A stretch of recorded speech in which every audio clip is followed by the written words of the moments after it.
Dans le cadre d'une alimentation équilibrée, l'homme fait souvent appel à la viande pour compléter ses repas.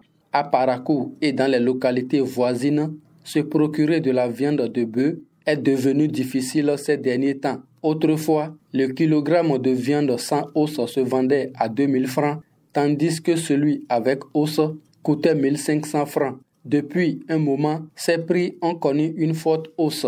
La viande sans os se vend entre 2500 et 3000 francs et celle avec os à 2000 francs ou 2500 selon les bouchers et les revendeuses. Avec os kilo, c'est 1700. Sans os kilo, 2200. Avant, on vend le kilo à 2000, sans os.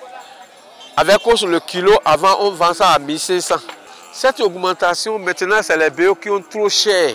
On se renoue même, nous aussi, on va augmenter encore le prix. Parce qu'on ne sort pas. Avant, c'est à 2000 francs. Maintenant, ça devenait à 3000 francs. Et je coupe ça à 200. Mais moi-même, j'ai diminué la main là un peu, mais c'est toujours 200 francs. Plusieurs raisons expliquent cette flambée des prix tant au niveau du commerce de gros que de détail. D'après les commerçants et les responsables du marché à bétail de Tourou, cette situation est liée à divers facteurs. On constate une cherté de la viande au niveau du marché. C'est à cause de la cherté des bœufs. Parce que les bœufs sont chers. Et si les bœufs sont chers aujourd'hui, c'est quoi? En un premier point, on est en période de sécheresse où les bœufs sont déjà en transhumance. La chute de la monnaie du Naira qui fait que beaucoup ne s'orientent plus vers le Nigeria et on va actuellement, ils vont vers le Lomé et vers le Ghana jusqu'en Côte d'Ivoire. Vous allez constater avec moi que lorsque plus de bœufs sont dégagés et amenés à l'extérieur, on n'aura plus de quantité suffisante pour pouvoir satisfaire quand même la population active pour la consommation.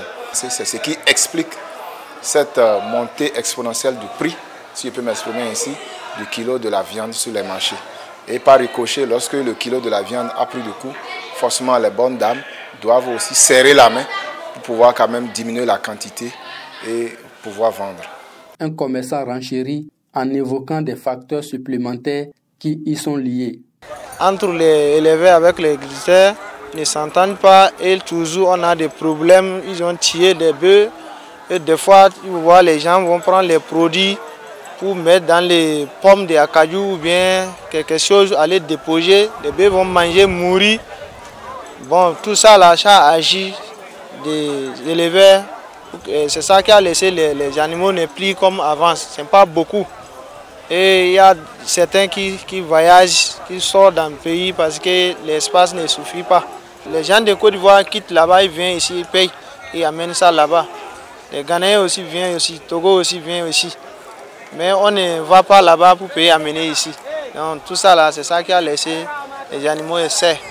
La viande étant un aliment essentiel dans l'alimentation générale, relancer l'élevage du bétail pourrait contribuer, ne serait-ce qu'en partie, à atténuer la hausse actuelle des prix. À moins que l'État nous aide en ce sens qu'il nous permette, c'est-à-dire qu'il nous appuie au niveau de l'élevage afin qu'on puisse bien produire. Parce que la viande, c'est une alimentation incontournable. Tout le monde en a besoin. Donc c'est à nous de nous relancer dans l'élevage du gros bétail pour pouvoir compenser le vide qui est en train de se créer. Parce que si on ne se donne pas à ça, le vide sera en train de s'agrandir, puisque la demande sera en train d'évoluer. Et puisque la demande évolue, nous, on sera en train de perdre parce que les commerçants ne vont jamais accepter de tomber en faillite. Il devient donc impératif de trouver une solution durable pour permettre aux populations d'accéder à la viande de bœuf à un prix abordable.